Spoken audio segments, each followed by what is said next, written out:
All right. You know that sound? We're backwards. It is 7 o'clock right here on the East Coast, 4 p.m. on the West Coast, 1 a.m. or whatever time it is over there across the pond. And this is the Death Rattle Podcast. What's going on, man? What's up? I forgot to introduce ourselves. I'm DJ Remark, your host. And with me is Mr. Kanan Becker of Ghost Pirate Entertainment, my co-host. And this is the Death Rattle Podcast. So there, the proper Batman intro. And Robin of horror. We are the... I don't know which one of us is Batman or Robin, but whatever. That is how I hear us introduced across the internet. Every time I run into anybody, they're like, "Oh my god, it's the Batman and Robin of horror." It's Kanan and DJ. What's going on, guys? Good to see everybody in the chat. Stuart Elliott, who's a composer, says, "Wow, this looks terrible." Stuart Elliott, how does it feel spamming everybody on IMDb to please let them use your shitty music? What looks terrible? I would love to know. We hadn't even started. Who knows? But he's a composer for films, and those people are like the cockroaches of the film industry. If you've been in the film industry for longer than a couple, not if you're a legit. Not if you're a legit you think Stuart Elliott is legit? Probably not. I'm just saying if you're a legit composer. I get an email a day from a composer trying to spam their Casio keyboard at me. That's like a wannabe. But it's just like they're everywhere. What's going on, Al? Good to see you, disparage legit composers. You know what I mean? Right. There's every exception. There's exceptions to the rule. But if we're talking indie, right? Okay, so let's get off our high horse there, Kanan. Hit the like button. I was just hanging out when I was at the Rob Zombie Marilyn Manson show. I was just hanging out with what's his name? What's up, John? I forget his name. But anyway, not Gingerfish. This is riveting content. Anyway, I was hanging out with him, and he did the score for John Wick, and that's cool. I mean, that music is like a bunch of other movies, but he's also not trolling IMDb trying to find every single project. No, he plays guitar for Marilyn Manson. Right, exactly. What's going on, Stephanie? Good to see you. Lee says, "Who's ready for the Jacksonville Horror Film Festival?" I am. Woo-hoo! Yeah, let's go. Lee says, "I know you can't say much, but how's your lineup of films going?" It's going really well. We got some really good submissions. They're still open. Submissions are still open. So you can find us on film. November. I plan to watch a bunch of them, finally get feedback on them. Yeah. Mr. Kanan is this insane month is over. He is our finalist judge. So from New York anyway. Movies, films and short films that are up for awards. Kanan's going to be watching them and deciding whether or not they actually deserve those awards. And it's going to be him and a few others that we haven't announced yet. So we will be announcing them. Architect Sam is in the chat saying yay to the Jacksonville Horror Film Festival. Jobit's in the chat. Good to see you, Jobit. Janatha. And then you guys you and Architect Sam are going to Georgia, right? Isn't that what you were saying? That's right. So Architect Sam and we are the duo of the Jacksonville Film Festival. Let the people know where you're going to be. We are going to be at the Jekyll and Hyde Con in Jekyll Island in Georgia this Saturday. We got a booth there. So if you are going to the Jekyll and Hyde Con, come say hi. We will be there with a bunch of stuff. So I already said hi to Al. Hey, what's going on? Gaston, good to see you. Darren, what's going up from Australia? Down in the down under. What's going on? Lee loves the intro. Janatha says this week. What? Go ahead. Janatha says this week I watched Pumpkinhead 2, Ghost Watch, and House on Eden. I'm sorry. Very cool. I love Chris. Call me Chris. Like, I am a huge fan of her YouTube channel and her husband Caleb's YouTube channel, but that is not a good movie. Like, that movie is really rough. Wow. So that's why I haven't talked about it on the channel. So I do not recommend that movie. Jack says, when is the fest? I don't want to look it up right now. It is March 13th and 14th of next year. So it starts Friday the 13th You lazy bastard.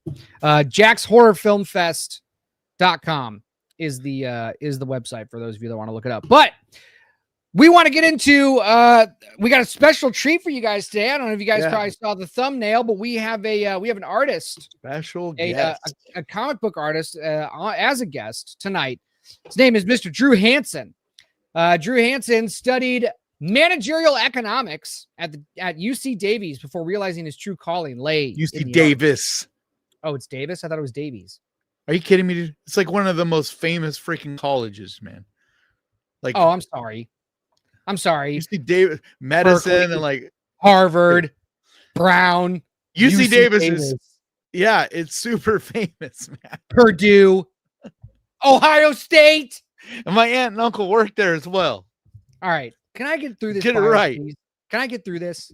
UC Davis. I'll let Drew yell at me. Why don't you shut up? All right. Drew Hanson studied managerial economics at UC Davis before realizing his true calling lay in the arts. After several years writing satire and performing stand-up comedy, he shifted his focus to storytelling through comics and film. He's the writer of the sci-fi comedy Mega Bitch and is currently crowdfunding Macabre Majesty, a medieval horror graphic novel. You can find him at Dungeon Rat Productions. The link will be in the description. Drew Hanson, what's up, buddy? Hey, what's up, you guys? Good to see you. I'm sorry I mispronounced UC Davis. It's all good, man. I didn't. I was surprised you hadn't heard of it. But I know. I know. Like, you never know what people don't know. There's plenty of stuff I don't know. That, I know. Well, but UC Davis is like UC Davis is super famous, not just on the West Coast. Like it is, like they are responsible for some like crazy, like UC Davis medicine, especially is like very up there. But all right, anyway. Well. Anyway, you should know. Now, I wouldn't expect you to know Sac State. No, I don't. Or the Causeway Classic. I wouldn't expect you to know that stuff. I definitely, Davis, man. You should know that. Okay, well, now I do. I will. That's my homework today. Look up UC Davis. And thanks to the chat. But yeah, so the chat's excited to see you guys. Otaku says, "Hey, Drew." John says, "Welcome, Drew." KC says, welcome. So, yeah, Drew, tell us about yourself. Tell us about Macabre Majesty. What's going on?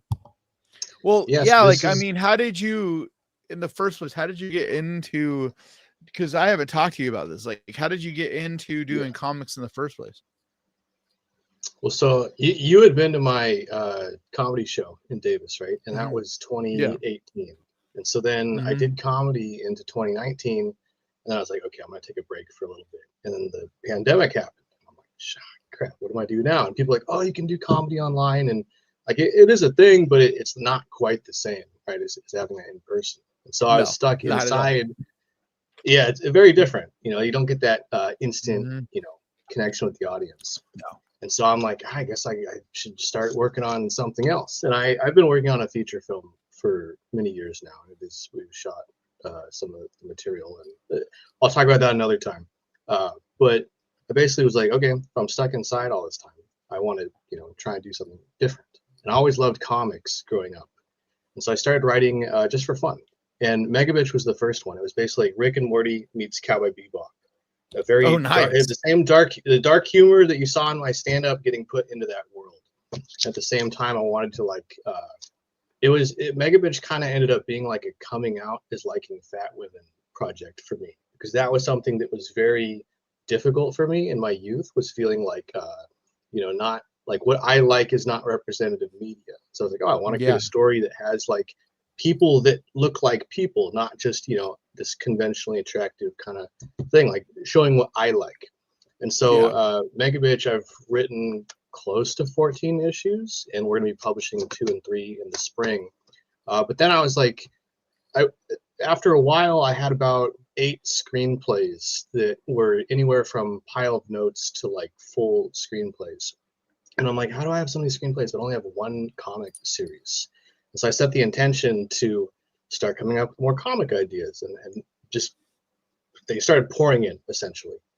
But horror is the one that for me, like same with you guys, I have watched like a million horror films over the course of time. And as a consequence of loving horror so much and having that be a huge part of my youth, I have like a really high standards for horror, which made it all the more intimidating to write one myself. And at some point in time, the idea for Macabre Majesty came into my mind, and I'm like, okay, I feel like this could work, and just started writing it. And it's weird too, because like I said, like Mega Bitch was kind of like, okay, I love Rick and Morty, I love Cowboy Bebop, all the other kind of like sci-fi stuff, Ghost in the Shell, things like that. That all just instantly poured into it. But with Macabre Majesty, it's a story where like you could say that the art is inspired by Dark Souls or Darkest Dungeon, that kind of thing. But ultimate, and you want to bring up some of the pictures so that while we're talking, people can kind of see what we're talking about. Yeah. So my friend August Johnston in Canada, he's the illustrator, and like Resident Evil, like I said, Darkest Dungeon, Silent Hill, all that kind of stuff, huge inspiration for him and for me. And so his atmospheric art was just like perfect for it. And we began concepting it and dialing it in, and like my best friend who also went to Davis, film major, writing major, he has read like all my stuff, and he was like, dude, this is by far your best story. Like it is. I was genuinely like waiting to see what happened next, and was like, there's this huge plot twist, all that kind of stuff. So it's we got the first 4 issues live on Kickstarter. We're very close to meeting our goal. I think more than about 2/3 or so. So you trying to print it? Is that what the Kickstarter? Yes. Yep, raising funds to print, and we're printing. The cool thing too, because August in Canada, we're going to be able to print in Canada and the United States, and so we're going to be able to get it to people, in a more affordable manner that way. But it's a dark story, but obviously, if you all are into horror, then that's perfect for it. And I'm more than happy to share the first issue with everyone. I think it's if it was a movie, like what's the synopsis or whatever of it? Like, what's it basically about? Like, without giving away spoilers. Yeah, absolutely. And I never want to give any spoilers. That's the challenge too, is like not showing or giving too much, like with the art on Instagram and whatnot. But that's literally my job. It's trying to talk about movies and stuff without spoilers. Things are hard. It's hard. Yep. Exactly. So, all right, here's the pitch. Amidst a war-torn countryside and a famine that devours every crop, young Eleanor is sold to a remote mountainside castle for a paltry sum. And there, she must navigate her new life, cleaning and tending to a bedridden queen and learning the harsh rules of the castle. Outside the castle walls, something lurks in the woods, preying on the unwary. Paranoia spreads as food dwindles and danger closes in. Will Eleanor remain a captive forever, or can she escape? Macabre Majesty delves into the terror of caretaking, the fear of the unknown, and the anguish of abandonment, where horror waits both within and beyond the castle walls. Dude, that gave me chills, man. That sounds super cool. I appreciate that, man. I dig it. It was hard to write. I love the illustration, man. Like, it's got like a whimsical quality, but like really creepy and dirty and dark. Who did the artwork? Did you do the artwork too? No, he was saying, my friend August Johnston. August Johnston, Canada. Okay. Yeah, it's at Aug Johnston on Instagram. He's fantastic. That was one of the things too about a story like this, is it works best with kind of the atmospheric art style. That was one of the things I've been thinking about a lot lately, because like in film, you've got sound and you've got motion, and that makes a huge difference in horror, as you guys know. But in a comic book, there's no sound at all, and you can't have this like slow creeping in of a creature or something like that. The zooms don't work as well. And so having a really amazing illustrator that's able to capture that atmospheric, kind of presence in the story, like I'm blown. Yeah, it has a really cinematic look to it. Yeah, I love that. I'm continually blown away because we're still, dude. Right now we're storyboarding the last two. That one right there. That is fucking sick. I want to make this into a film eventually. Those two little. I know. That's what I was thinking. Like, this could translate really easily into film. Like, even like as a storyboard, just because it's like you're already getting, such vivid imagery. We got a question in the chat. Architect Sam says, what inspired you to the environment of a castle and a forest? That is a great question. So some of the main plot twists, which I'm obviously not going to spoil, I like the idea of setting them in a medieval environment. And part of the fun of this book for creating this remote mountainside that is isolated, and the only way to get there is this big bridge with a waterfall nearby, and they have to ascend the mountain to get there. I like the idea of having it be truly remote. At the same time, I wanted to add some kind of folkloric fantasy elements to it. And that was a really unique challenge because, like, for example, with sci-fi, like with Megabitch, I can literally just put anything in there and it works because it's sci-fi. So one of the ideas was like, what if the ocean got so filled with trash that the entire top layer is literally just like the ground, but it's just compacted trash? Like, that kind of stuff is very easy to fit into a sci-fi world, and it's very fun and freeing for me to write in that way. But for this story, I really wanted to like have to deep dive into something. And so, I mean, I was looking up like, okay, how do castles work? How does a toilet in a castle work? Basically, on the second floor, they'd have this huge chute, and you go in there and take a crap, and it would fall down in the bottom. And then there was the gong farmers. They would have to come in and clear that out. Their job was literally to get all the poop out of there. And so I was just researching these stories, finding out the story of a guy. This is a historical document that detailed that a guy drowned in the poop while trying to clean it. God, this kind of stuff happens. Yeah, which is like actually that was right? Yeah, that was actually a fairly not common, but there's quite a few occurrences of stuff like that back then. Like, it was the amount of raw sewage that people were dealing with. It's just insane. I was watching like this like mini documentary on YouTube last night because I never even thought about this, but like how people would take a shit and all of that on ships back in. Like, dude, it's crazy. They would have like basically a toilet seat, just an open hole straight down into the ocean. But when it was windy or when it was raining or whatever, they would literally just kind of go in a corner in the ship, and then it would just pile up and eventually seep through the decks and eventually end up in the bilge in the bottom of the ship. And literally that's what the bilge was just at the bottom of the ship. Water would just be raw sewage and water, and someone would have to go down into the bottom of the ship, every so often and pump that out back into the ocean.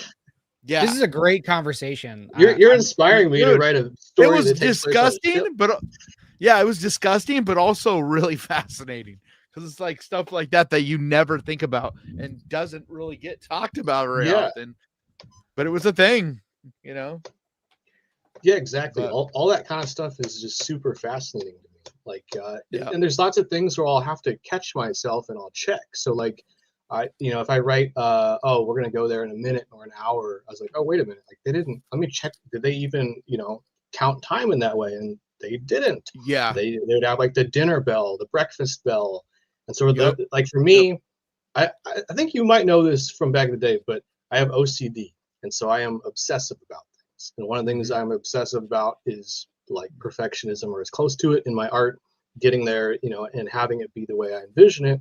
And so for this story, part of that authenticity with the perfectionism was trying to get as many details as I could, very accurate to the time period. So finding, like, we have a crossbow. How does that crossbow work? How did they some of them are the crank ones, right? Things like that. What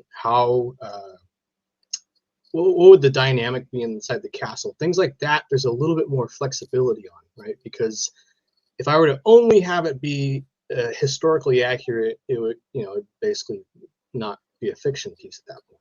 So I have to have some leeway in order to create this unique world, but at the same time keeping as much of it as possible. Like, so was there a specific time period that you kind of went with for this? Like not because I know it's not based in because it's not really based in the real world, is it? Or do you have real world events and stuff in it? Yeah, it's not real world in the sense of like being that historically accurate to actual people, but just inspired by a time period. Yes. So all the details, so like, how did they heat a bathtub? They would get these stones and they'd put them on the fire, and they'd have to heat them up, and then they'd carry the stones with tongs and put the stones into the bath. And so all those kind of details that fit in there. And then there's interesting stuff too, like people are dying, animals are dying in the woods. Like, is this a wolf? Is this some kind of creature? What is this? Well, then I had to look. Okay, did they actually have wolves in this time period? And it turned out that in a lot of the UK by then, they had exterminated most of the wolves. Yep. And so there could be a handful of wolves. And in this story, it's set during wartime. So I like the idea that during wartime, things that normally are deep in the woods might actually get pushed out to other places. So maybe there is some kind of wolf. So there's a lot of like research that went into this comic that I didn't have to necessarily do. Oh, look at that. That's my favorite shot. Dude. Yeah, that looks amazing. That is like literally a movie. Like, I'm telling you, like, this is a great storyboard for a movie. I want to direct it eventually. So yeah, I love dark fantasy, man. Like I'm totally into that, and I don't think we get enough of it. And so that's super cool. I love I love seeing stuff like this, and and it sounds like a super interesting story. That's why I'm really excited about the new Frankenstein, because it's gonna be like Guillermo del Toro the idea behind it was to do dark fantasy. Like, he keeps pushing back when people call it horror, because he wants to make sure people know and realize like the dark fantasy element. Yes, it's horror, but it's more importantly dark fantasy. Like, he wants that whimsical quality about it. So well, let's keep on keeping on. You have a Kickstarter for this. Yes, we got a Kickstarter going. We're printing issues 1 to 4. Can you put the link in the chat, DJ? Yeah, I see the link, right? You sent me the link. Yeah, I'm gonna put it in the chat. This is it, but he's gonna and then we'll pin it. But right, for so you guys can go to this. We're gonna look at it. We're gonna look at it here. So you're well on your way. Why $3,333? What is that? Why is that the goal? What are we getting for $3,000? Yeah, is that like the first run? Like a first basically it provides us with the money to pay for the letterer as well as print everything. So that's just such an interesting number. What's a letterer? Yeah. That's a great question. So great question. I like 33. There's some occult. Some people know the occult symbolism that might go behind it. Oh, okay. Yep. So what? So 33. That's okay. All right. Cool. That's why 9 is my favorite number, because it's 3 times 3 to make 9. So can we watch this trailer? Can we watch this trailer? It's the same pitch I gave you earlier, but with it kind of like a not quite animated, but if you'd like, we could put it on. And especially for the replay. Also for the replay, we'll post, because it's going to be in chat right now, but for anybody on the replay, what is the actual, like, can you say the actual place that they can go on Kickstarter? Macabre Majesty. Because on replay, they're not going to. Yeah. So it's Macabre Majesty on Kickstarter. Oh, I see it. It's on the bottom. I didn't even know we could do that. That's cool. On the bottom of the screen, it's the little scrolling thing. That's super cool. All right. I'm going to hide the chat so we can watch this, guys. But here's the pitch for the Kickstarter. Amidst a war-torn countryside and a famine that devours every crop, young Eleanor is sold to a remote mountainside castle for a paltry sum. There, she must navigate her new life, tending to a bedridden queen and learning the harsh rules of the castle. Outside the castle walls, something lurks in the woods, preying on the unwary. Paranoia spreads as food dwindles and danger closes in. Will Eleanor remain a captive forever, or will she escape? Macabre Majesty delves into the terror of caretaking, the fear of the unknown and the anguish of abandonment. Horror waits both within and beyond the castle walls. Macabre Majesty is an 8-issue medieval horror story. It is fully written, and 6 of 8 issues have already been fully illustrated. Issues 5 to 8 will be released on a subsequent Kickstarter in late winter or early spring after fulfillment of this Kickstarter. There are 3 different covers for each issue with discounts for bundles. You can mix and match covers through the add-on feature after choosing a tier. Nice. Is that it? Oh, there's more stuff. Oh, nice, more stuff. This is another little video on this pending. This is a must-read nightmare for anyone who craves horror. Cool, man. That's super cool. Yeah, this is nice. So, what are the tiers and like what do people get? Yes, we've got the tiers. Yep, so all along there we've got the digital comics. So I know that some people are on a budget, or some people live way across the world, and so we wanted to make sure that they can get it right away. Like, what's the tier to get like the actual digital download?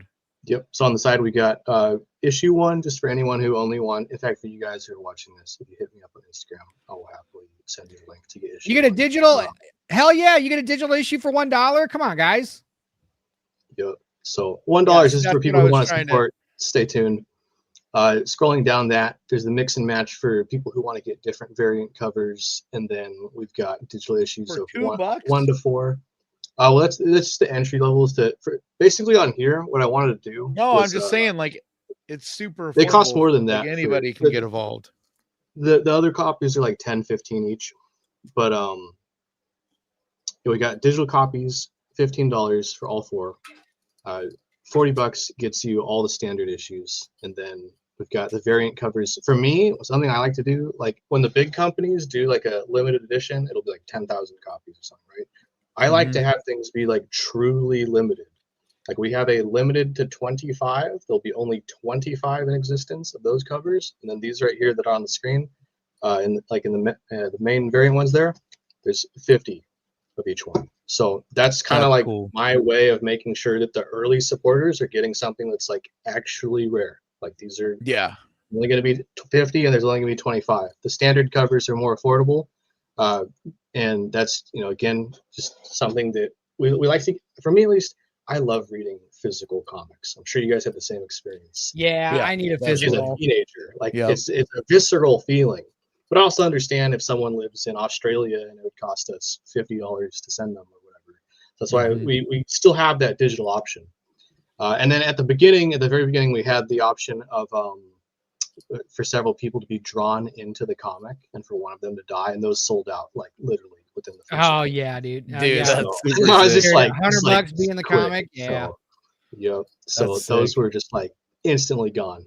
But do you have a tier for like having your name and the credits kind of thing on it or do you do anything like that? I've thought about doing that, and like for me, you could have like on the back page have like supporters, backers, whatever. Because I know like a lot of movies do that in TVs and series and whatnot. I've for my film, I'll probably do that. And the film, by the way, give you guys a sneak peek that it is a dark fantasy comedy. I'm not going to say anything more for now, but keep in touch on Instagram. Where is that as far as is that? Are you still writing the script for that, or do you actually like where is that in process? It is in production. We've made substantial progress. Oh, really? So are you going to do a Kickstarter for that as well? Well, I think we might. Yeah, I need to get some other stuff sorted out. I can't give too many details away right now on that one. Like, I'm very so for example, with the script, in general, I want to be 100% certain that I love what I've written before I give it to an illustrator. And so like with Macabre Majesty, I wanted to have all 8 issues done, and not just done, but to have like an amazing ending. And that actually was like the hardest part, because this is the biggest cast I've ever had in a story before. But the reason I mention that is It's the same with most of my projects that I keep it really secret. And then friends and fans and stuff who are like staying in the loop, I'll show sneak peeks here and there. But I keep it all dialed in until I feel really confident. And that comes back to that OCD of like, I don't want to have an illustrator start drawing issue 1. And then later on, I paint myself into a corner and go, oh crap, I got to add something back to issue 1. But like, we've already published it. We've already got it out there in the world, right? So totally, because some people's attitude will be like, oh, I want to, we'll just see how it does after issue 1, and maybe we'll make some more. And I'm like, no, like I'm gonna make the whole thing, and you're gonna get the whole thing. If no one likes it, or if everyone likes it, or no matter what, like I'm gonna follow through to the end. And that's just part of my own personal integrity to creating like what I love, because I'm ultimately doing these things because they're passion projects. So yeah, that's awesome. DJ, you want to read some of the chats, like some of the sure. Chat is saying about Drew and about the comic and whatever. Diddy outed you occultists. He said 3:33 is the witching hour. Is that right? There's different. There's actually more than one. Oh, more than one. But is that true? Yeah. Is the witching hour? Is that it? I think the witching hour. I mean, the witching hour, as far as I understand, I thought it was 3 a.m. But the universe is the universe is made up in threes, and that's why 3 is such a like. It's crazy. It actually is really, really weird. Yeah, when you look into just about everything, 3s is like constantly coming up, and that's why I was saying 9, because 9 is 3 times 3. It's divisible by 3. It's Otaku says, I'm gonna run and grab another Rockstar while you read some of these. Okay, he says, Otaku says, I feel like Drew is an Edgar Allan Poe fan. Yeah. Be on my good side, or I might put you in my wall. Yeah. Cask of Amontillado. I love that. John Connor says, beautiful castle details. Reminds me of Dracula's castle from the Coppola film. Yes. Any inspiration from that? From I'll have to ask. That would be a good question for August, actually. I kind of let him just have his own free reign. I said, just come up with a castle. I trusted him to do it. He's like, if you see his stuff on for Inktober right now, I'm just like blown away, because he's doing some physical drawing, because this is all digital, right? He's doing some physical stuff right now, and I'm just like, definitely check out his account as well. Like I said, at Og Johnston. Is that on there too? On his information on the it should be on the Kickstarter, but we can put it in the chat here too. And where before I forget, like if you want to be able to keep up with not just the comic, but like your movie, whatever in general. Og what? Sorry. Yeah, what is your at AUG Og and then Johnston, JOHNSTON. So he's on Instagram. But yeah, so where's the best place to find you and keep tabs on you and like what you're working on?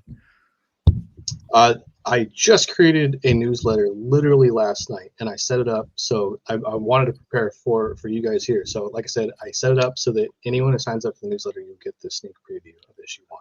The whole. Where can they sign up for the newsletter? Can I drop you guys the link? Is that on the Kickstarter or? I sent it to you on Messenger earlier. I haven't put on the Kickstarter yet. Okay, send us the link. So, send me the link, Kanan, and I'll drop it in the chat. K Depperman says the €10 the free. Here I can put in the chat on StreamYard here. So if you guys are no, because I want it for replay. But can it be copied into the video from there? Let's see. John Snow. Yeah, K Depperman. My mic to record that. Yeah, it says pretty cool. You got John Snow to do the narration. Okay. Make sure to subscribe to my newsletter. I'm sending it to DJ right now. Free. What's up, Mr. Wonderful? Good to see you. John says it sucked being a vassal in the medieval era. All right, I just sent it to you, DJ. Casey says, I love Christopher Golden's Baltimore series of graphic novels. It seems I would love this Macabre Majesty stuff. Yeah, I think I can guarantee. If you like I kind of touched on this earlier, but like when it comes to most scripts, like for example, fantasy films, there's a good amount of really cool fantasy films, but there's not like a huge amount. Horror, there's like an enormous amount of like fantastic horror films. So because of that, my standards but it's are a like wide, sky high. it's such a wide, like it's a huge umbrella of what is considered horror. So it's like, that too. That's why dark fantasy is a real narrow band in that genre. You know what I mean? It's like it's like a very narrow subgenre. So, but that's what's so cool about movies like a lot of the Dracula movies. Like that's what I loved about Nosferatu, the most recent one, is how dark fantasy it felt. And a lot of people had an issue with it because it was like they were wanting more of a horror movie and it was much more of like a dark fantasy. But I was all about it because I'm like, dude, there's lots of horror movies. We don't get a ton of really well-made dark fantasy. And that was so, like, I'm really excited about Eggers' next movie. What is it? What is it? Oh, damn it. Is it Werewolf? What's the name of his new? It's the werewolf one. It's Wolfman, isn't it? No. It's a werewolf one, but is it werewolf or damn it? Yeah, it's a werewolf movie. It's werewolf. It's spelled with a U, right? It's spelled the German way. Yeah, but it's still werewolf. Yeah.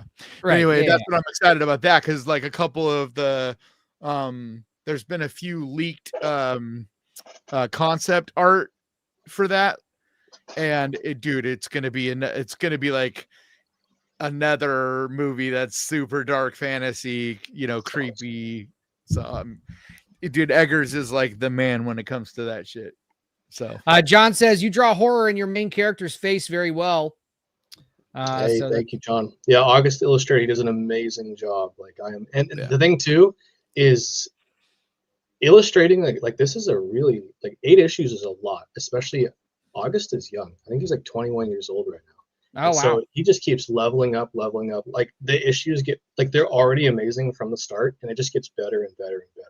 Like issues 7 and 8, we're still storyboarding because not only was it super difficult to write it, but it is also very difficult to like draw because there's a lot of like spatial stuff that we have to make very clear.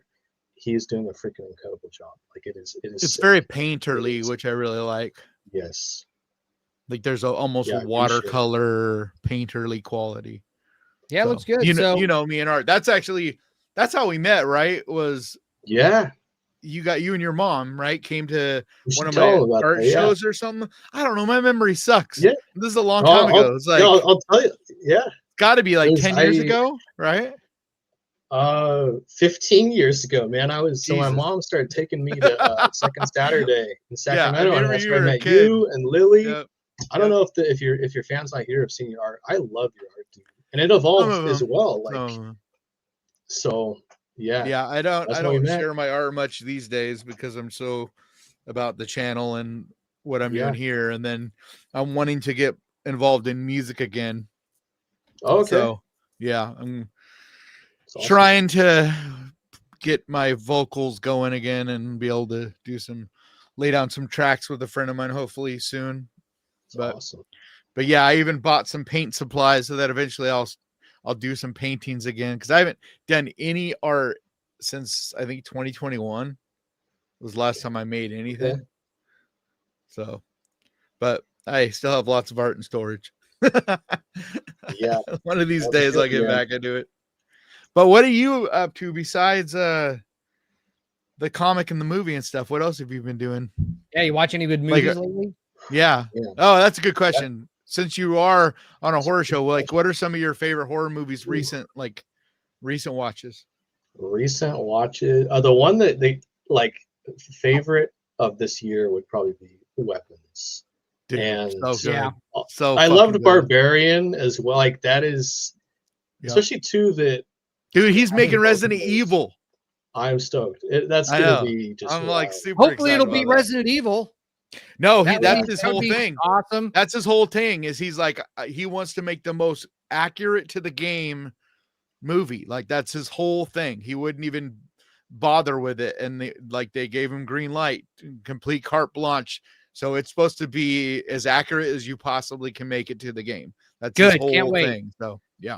Can't wait for the first real Resident Evil movie to be made after all this time. I can't wait. I'm just curious if he's going to stick to the game as in the first movie is it going to be shot for shot? Is it going to be the same story, or is he going to keep it? Like, I'm hoping he keeps it. I don't want it to be shot for shot. Yeah, I'm hoping it's got to be the same story. Feeling. Give me the mansion. Yeah, but I mean, I would like there to be some unique wrinkles. So it feels fine. Like but you got to have that. You got to happen. You know, if you're going to take, if you are going to take shots from the game, which I think you should take some, you got to have that first zombie turnaround definitely. Shot. Like you got to have that. Mm-hmm. And then I also want to see the angles in the movie that they used in the game, because the angles that they used in the game when they would turn that camera around and just slightly have it askew in like the corner of the hallway, that is 90% of why those games are so fucking scary. Is because you're super like, disoriented. What am I looking at? What is this? Like, I mean, and I know, that's what I've always wondered. But with video games in general, or video game adaptations into movies, I've never understood why people don't use that feeling of something is just beyond what you can see. Like, because in a game, you know, you're not, it's like you're limited on some of the things you're seeing, like in a real person. But in movies, it seems like they always want to show you, you know, so it's like, something's here. Oh, we want to show you. But in a game, sometimes you can turn and just barely miss it, or it's just barely in your periphery, or you know what I mean? Like dealing with perspective changes and stuff. I don't know why that's not used more in movies, like that game element. But I think it's so. I tried to do that in my short film, What It Takes. I tried to take inspiration from Resident Evil and use one of those, and it just didn't work out. It just looked like a weird angle, because we also only had so much time to shoot it, because it was for a competition. But you know, I tried playing with that, and it's just kind of hard sometimes, because I think the translation between film to video game is that film, you know, sometimes the camera is the character or is a character. And so if you're making these weird, you know, askew angles like that, it's kind of confusing to the audience, because you're like, where are we right now? You know, so you got to be. But that's what I mean. Like, I'm not saying constantly, but add more disorienting elements into your movie. And I feel like they always want to show you the monster, you know, and it's like, show us the monster, but wait, you know, be patient. Like, you can have us disoriented as fuck and still bring it home by the end. Like, sure. Like, I feel like too many filmmakers are in a rush to, like, you know, get you there, and they're too worried about losing the audience. But it's like, I think an audience will be patient as long as you build it in the correct way. You know, and you I would agree with that. Like, you still need to drip feed them something, but it doesn't mean you got to give them everything in the first fucking 15 minutes. Sure.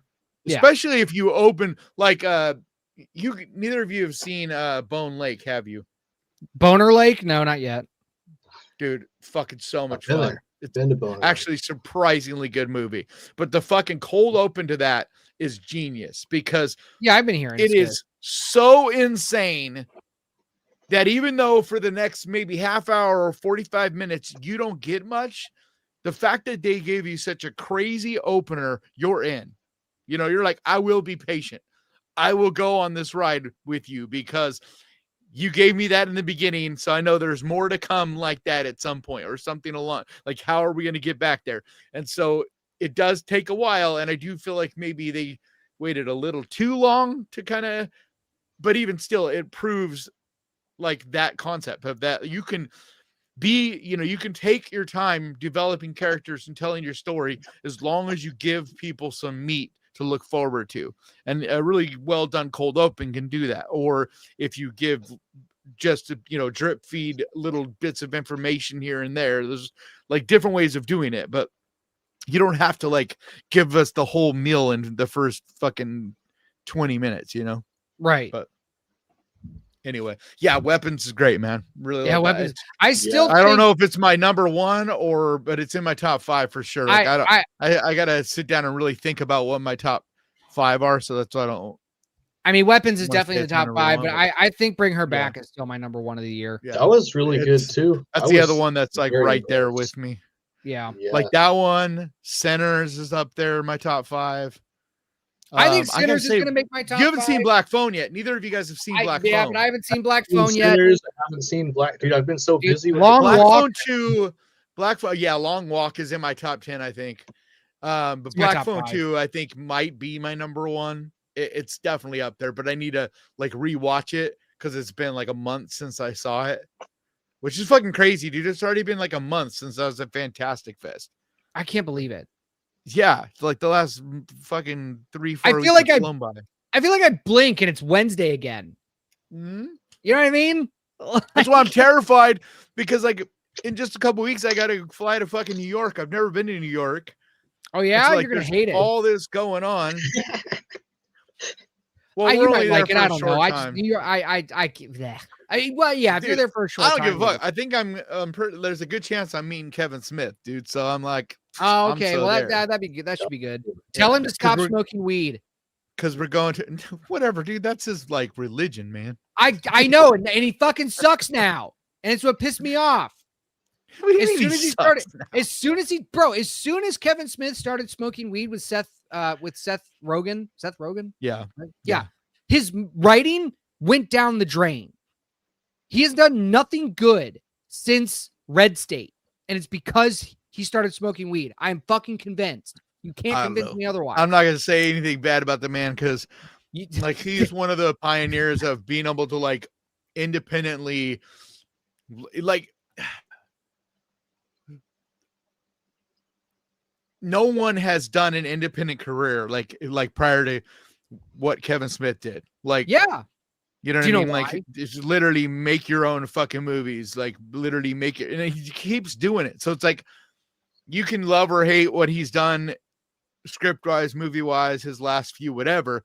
But like, he does all these other things too. Like the whole Smodge Castle, that's his, like one of his things now. And it's like, that's a huge deal. He bought the movie theater that he grew up going to, and now he does these film festivals. Like I think it's 3 times a year or whatever. And he just has independent horror movies submitted. And like, that's why I'm going out there, is because my friend's movie is at the film festival there. And it's like just shit like that. So it's like,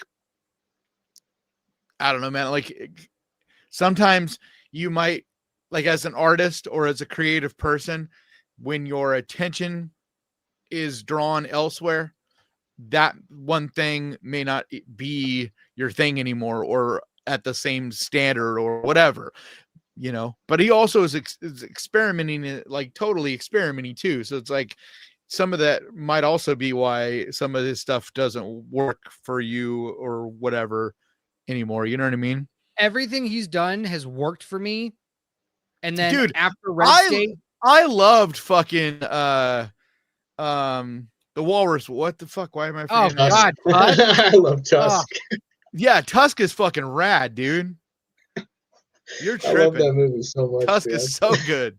Garbage film. Like fucking Johnny Depp's character is fucking awesome in that movie.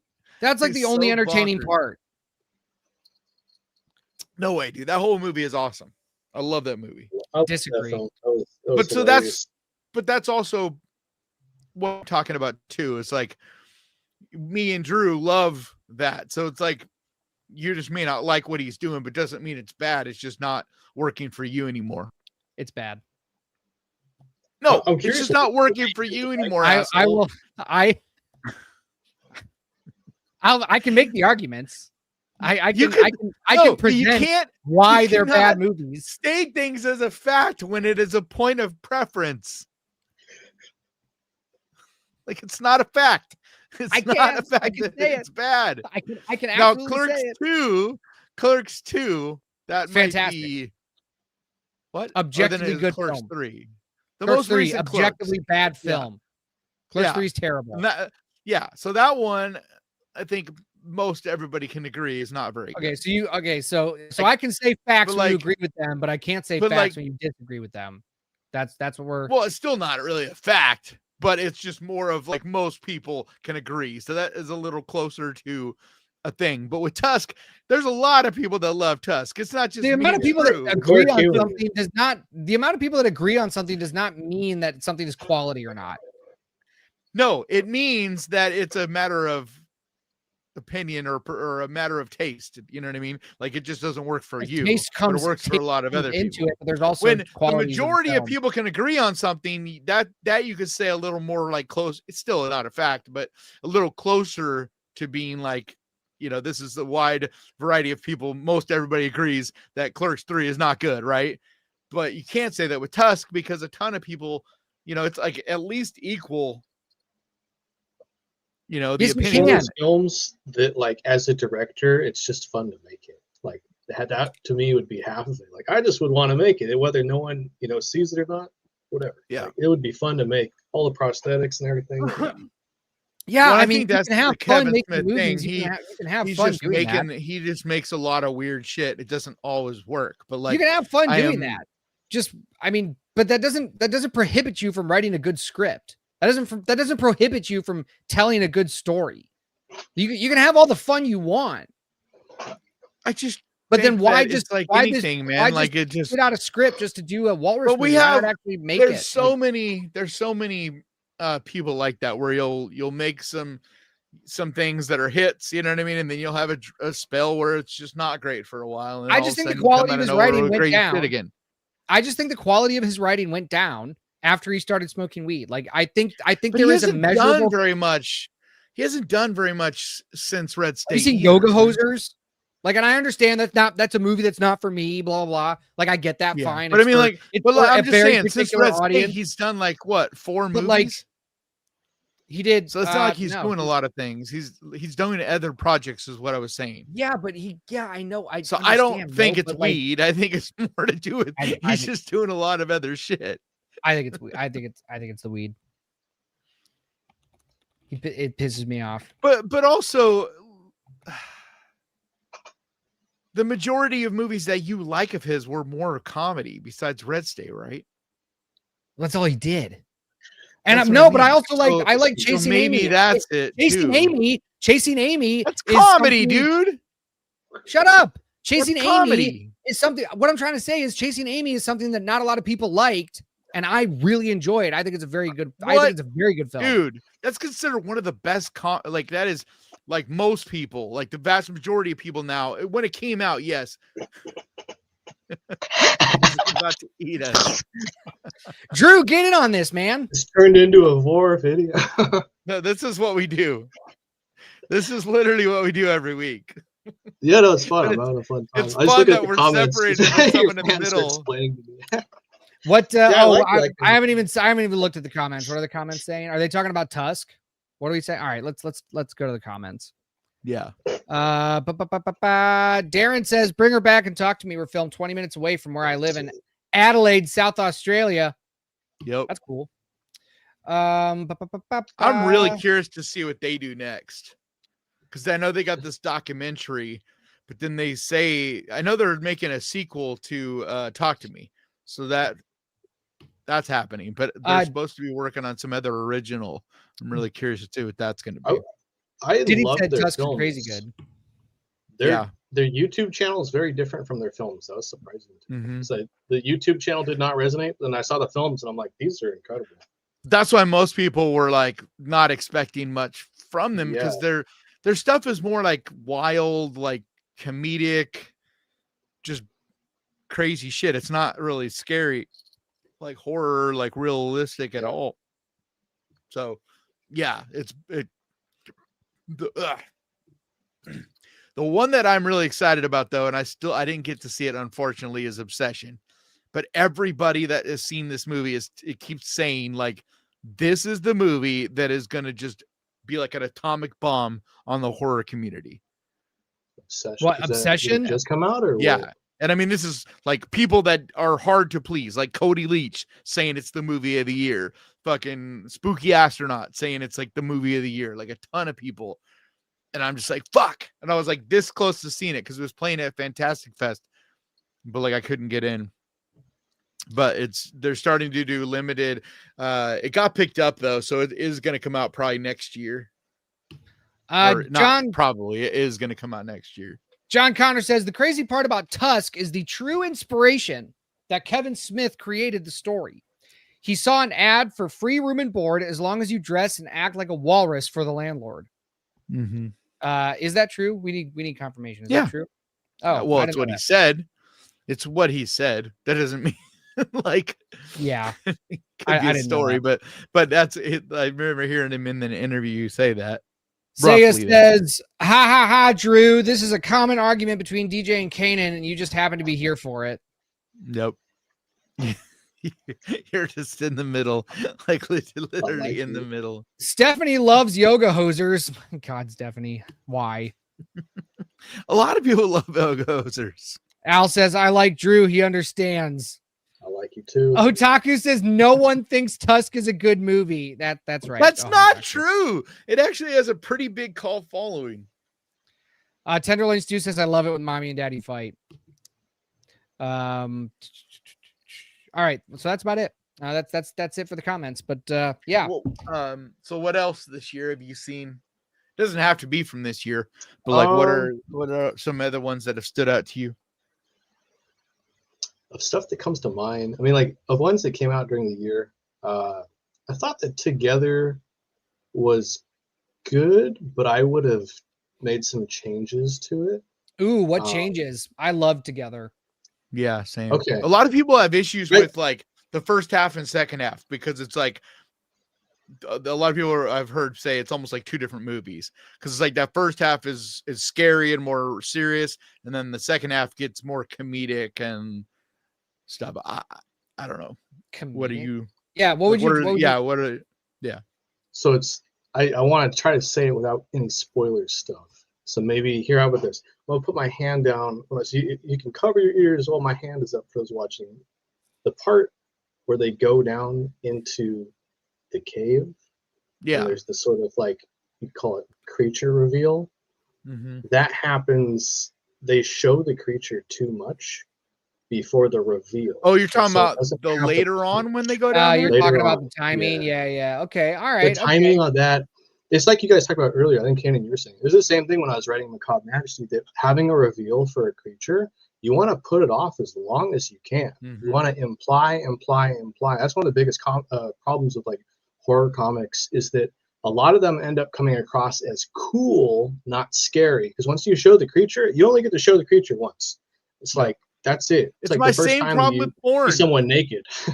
Yeah, exactly. So I was just gonna say it's the same problem with porn. It's like porn, they just want to be like, boom, they're all naked and like you show everything, and it's like, dude, you gotta have some fucking build up, man. Yep. Like, nothing is better than a striptease. Like, just take your time. And like, I ironically agree. Like, the best filmmakers are the ones. Like, that's what I love about John Carpenter. Like, if you take a movie like The Thing, like you would see different elements throughout the movie, but it was like never just full-blown creature, all of what it had to offer until that final act. And that's when it's like you see everything and see all of what it's capable of. Otaku brings up a great example. Have you guys seen Love, Death, and Robots? Have you guys seen that trailer, or not trailer, but that show on Netflix? Well, yeah, but which episode? Beyond the Aquila Rift. Which one's that? It's the one where this crew, like, they go into hyperspace, but they miss their mark, and they're like millions of light years off the mark.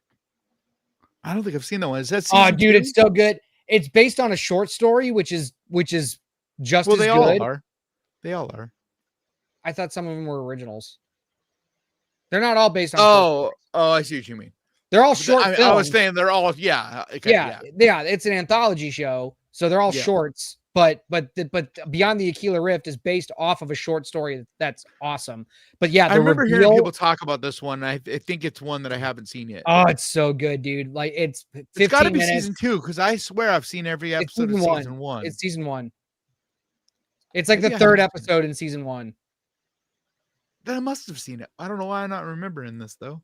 Yeah, I need to go back and rewatch it. It's so good. It's so good. And it's like, I tell people to go watch season 1 of Love, Death, and Robots who are interested in it's so fucking good. Who are interested in making horror shorts, because it's like, you look at what these people do in 15 minutes.